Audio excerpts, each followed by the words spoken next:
All right, welcome back, all you Robin, Everyone Loves the Drake podcast fans here. We're continuing our Knightquest, the Crusade reviews. This is Detective Comics 673 for a cover date of April 94. Probably came out like 2 months before that in the stores. Another incredible Kelly Jones cover. This time I found his signature. I just love Asbats in this, and it's almost like he's some kind of animal or almost like a caged tiger or something. I mean, look at that face.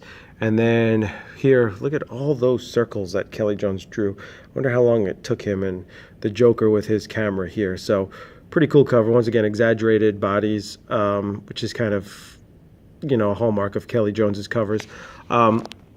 It's kind of funny to think when this came out, you were coming out with a different Batman comic pretty much every week. So this story that I just kind of read one after another would have taken like 3 months, and you would have had a lot of other Jean-Paul Valley stories in between.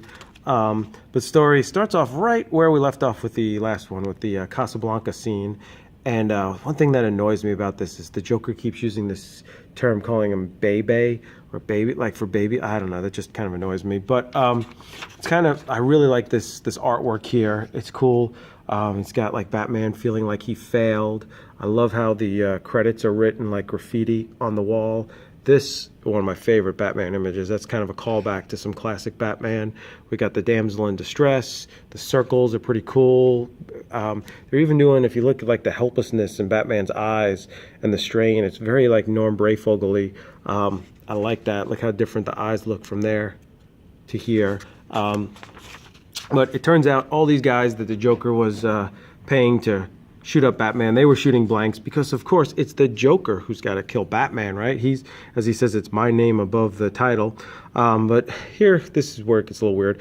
Batman shoots these batarangs to break free, but then why didn't he use those to shoot the people shooting him? I don't quite get. And then here, this is cool because that's awesome artwork, and they talk about how,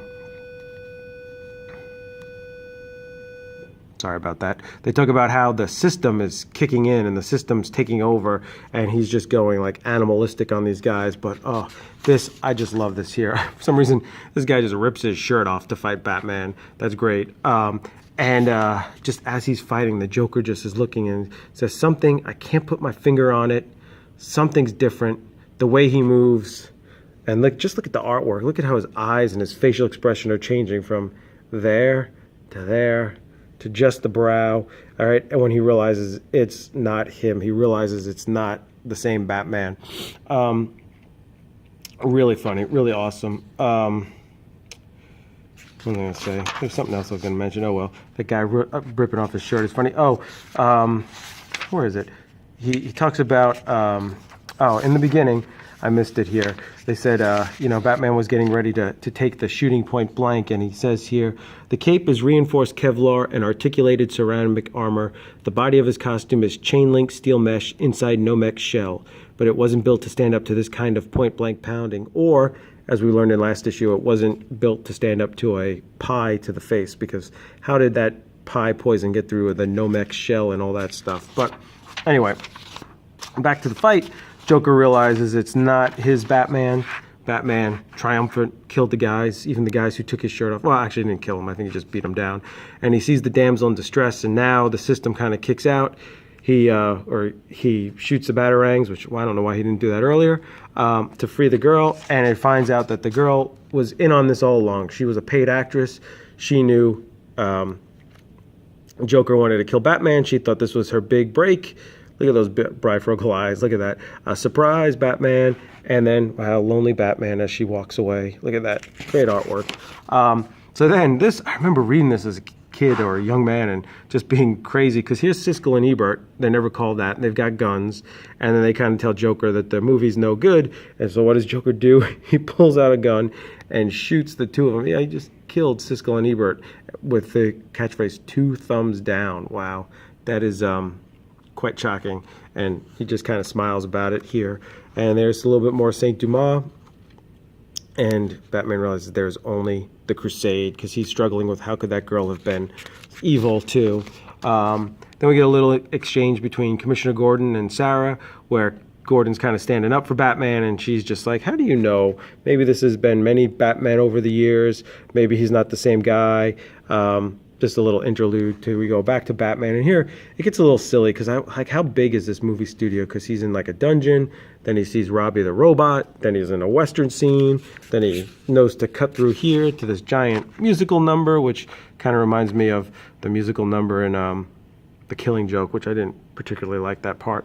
Like there's a kicking and dancing here. And, you know, then we just kind of have a classic like third act fight here. Joker tries to stab Batman, gets in between the armor or so, but Jean-Paul can't feel the pain because of the system. Then Batman disarms the bombs. They kind of fight and tumble, and the Joker says, all right, this is it. We do this all the time.